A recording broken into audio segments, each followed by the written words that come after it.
Hi guys, magandang araw po. Nung nakaraang araw guys, o last week, ito yung ginagawa natin, yung pagpapiprame, ang pag-welding. So ngayon guys, kukover na namin ng plywood. Kaya magbo-board up na kami para magiging maganda na to at tambol, magiging tambol. Ito yung tinatawag guys na tambol. Dahil na tapos na yung pagwe-welding, so ito na naman ngayon guys. So kailangan na barinahan at pagkatapos i-screwan. Ni-screw lang namin to guys. Ganito talaga ang araw-araw natin na trabaho guys bilang isang karpintero, installer, at minsan ay nagwe-welding tayo. So kita nyo naman guys kung paano namin tignan namin pinapakita ang pagtatapas ng plywood kasi mahaba na itong video natin. At siyempre yung pagbibideo natin guys, hindi ipapakita at hindi natin ipapaano kasi bawal naman talaga ang cellphone, pero okay lang at least nakapag vlog tayo. So sa vlog na to guys, kung ito ay nakakatulong man sa iyong mga gawain, huwag naman kalimutan mag-subscribe guys. At sa oras na to guys, inuuna namin yung sa ibabaw, pagkatapos sa ilalim naman hanggang sa mabalutan lahat ng bakal guys. Binabarina namin kasi makapal kasi yung ginagamit namin na angle bar na halos nasa 0.5 guys, 0.5 mm ang kapal niya. So napakahirap i-screwan, hindi tatalab yung black screw. Ginagamit pala namin dito flatted black screw at saka yung pointed black screw na 1.5 inches guys ang size.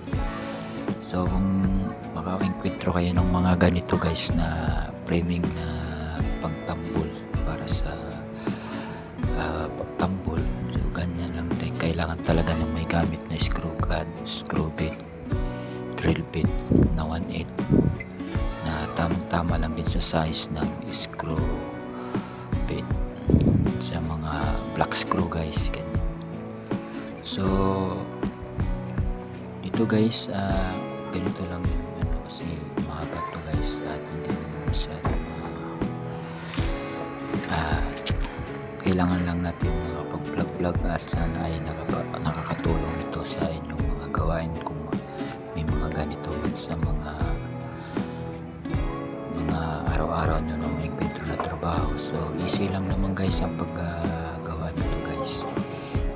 Kailangan lang talaga laging nakatansi at laging makalbil para hindi mapabaluktot yung tambol natin guys, at para maganda tingnan guys. Pagkatapos kasi nito guys, pag mga tambol na, siyempre babalutin pa uli ito ng finished product at yun na yung pinaka mukha niya sa labas, para as in kahoy talaga tingnan, pero plywood lang pala guys. At yung bakal, ganun naman talaga sa mga construction, yung bakal kailangan tambulan.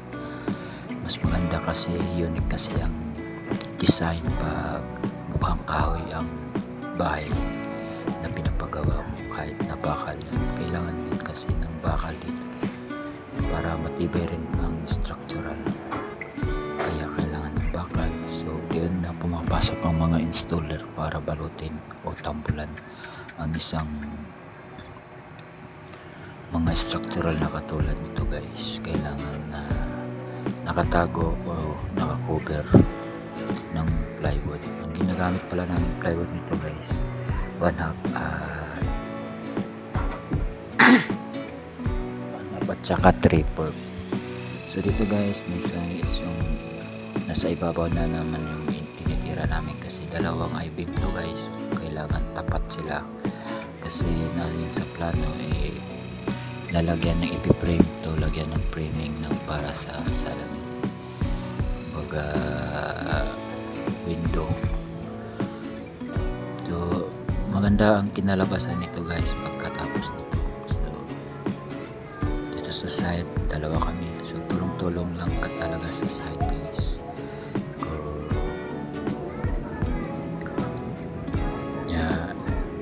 Todo effort lang talaga guys. Kung ano man yung mga ginagawa natin, kailangan lang natin isa puso para maganda ang kinalabasan. So ngayon guys, dito guys, patapos na. So ito na yung kinalabasan niya guys. Yung tambol, ito na yung mukha niya sa harap. Kung nakikita nyo guys, napakaganda na tingnan, hindi na natin makikita yung mga bakal. At siyempre yung ceiling niya guys, kasunod naman din yung ceiling niya guys. At dyan ipapakapit sa ibabaw ng tambol na yan. Yan. Dyan ikakapit yung ceiling natin guys. So napakaganda siya guys. Maganda naman sa tingin. Lalo na kahoy sa plywood. Pag binalutan ng binerian o kaya ibabarnish, maganda na rin yan guys. Kita nyo naman guys kung gano'n siya. 35 by 25 ang size ng tambol na yun guys. So at least wala na kayo makikita ang bakal guys. So maganda na guys. So ganito lang yung mga gagawain namin guys dito sa site guys.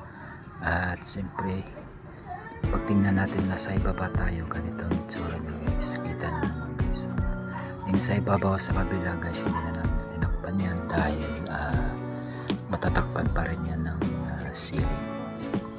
So ganito lang guys ang itsura ng site namin guys. So napakaganda guys pag natapos to guys. Nasa interior design na po kami. So ito naman yung ibang kaganapan dito guys sa may eaves. Ito naman yun guys. At ito naman yung nasa loob niya guys. At sa loob niya guys, ito naman guys under board up pa. Hindi pa na pagpaproduct. Kung nakaabot ka sa dulo nito guys hanggang dito guys, so maraming salamat sa panonood. At kung ito ay nakakatulong man, at huwag naman kalimutan mag-subscribe guys.